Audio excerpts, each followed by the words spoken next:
बिस्मिल्लाहिर्रहमानिर्रहीम। आप मेरा यूट्यूब चैनल देख रहे हैं माइंडसेट। मेरे थंबनेल पे आपने देखा होगा नेदरलैंड लिखा हुआ है और नेदरलैंड के बाद लिखा हुआ है सेंट मार्टिन।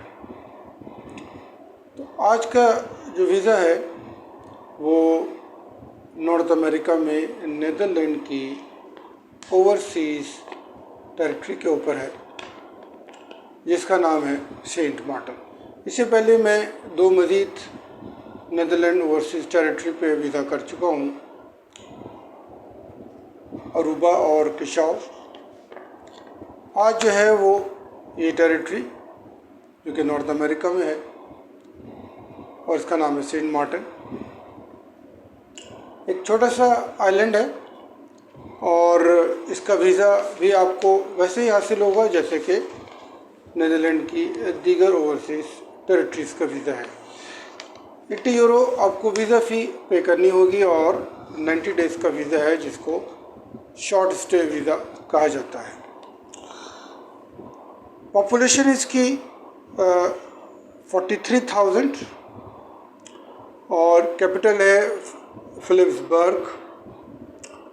करेंसी इसकी है यूरो, यूएस डॉलर और एएनजी इसकी ऑफिशियल करेंसी है, जबकि यूएसए डॉलर और यूरो जो है वो भी वहाँ पर चलते हैं।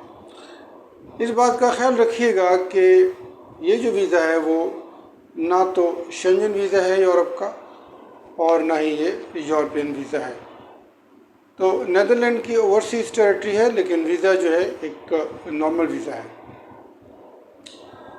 अच्छा जी, इसका वीज़ा आपको कैसे हासिल होगा? इसकी एक ऑनलाइन वेबसाइट है netherlandsworldwide.nl। इसको आपने विज़िट करना है और यहाँ पर इनका एक ऑनलाइन एप्लीकेशन फॉर्म है जिसको आपने सबमिट करना है। 30 मिनट्स टाइम होगा आपके पास इस वीज़े को ऑनलाइन वीज़ा फॉर्म भरने के लिए, और अगर आपने 30 मिनट से ऊपर टाइम लगाया तो आपकी एप्लीकेशन फॉर्म एक्सपायर हो जाएगा। वीज़ा फॉर्म आपने डाउनलोड करना है और तमाम डॉक्यूमेंट्स को प्रिपेयर करना है और अप्रूवल ईमेल के बाद आपने in person Islamabad embassy Netherland में अपने डॉक्यूमेंट के साथ अपीयर होना है। 15 डेज़ की ड्यूरेशन है, यानी कि प्रोसेसिंग टाइम 15 दिन का है। इसलिए आपको कम से कम 2 महीने पहले इस वीज़े को अप्लाई करना होगा। पॉसिबिलिटीज़ है कि आपसे कोई एडिशनल डॉक्यूमेंट मांगने या वीज़ा लगने में आपको देर हो जाए, तो इस तमाम टाइम को आपने कैलकुलेट करना है और एटलीस्ट 2 महीने पहले आपने ये online visa application form submit करना है। डॉक्यूमेंट जो हैं इसको मैं डिस्कस कर लेता हूँ। वीज़ा एप्लीकेशन फॉर्म हो गया, NIC, photographs, passport 6 months validity का +2 blank pages, insurance certificate 30,000 euro तक की, flight reservation, hotel reservation, bank statement और मेंटेनेंस सर्टिफिकेट। हमेशा की तरह आपको ये बात रिपीट करता हूँ कि मेंटेनेंस सर्टिफिकेट और बैंक स्टेटमेंट उस बैंक से आपने स्टैम्प के साथ हासिल करनी है जहाँ पर आपका बैंक अकाउंट है।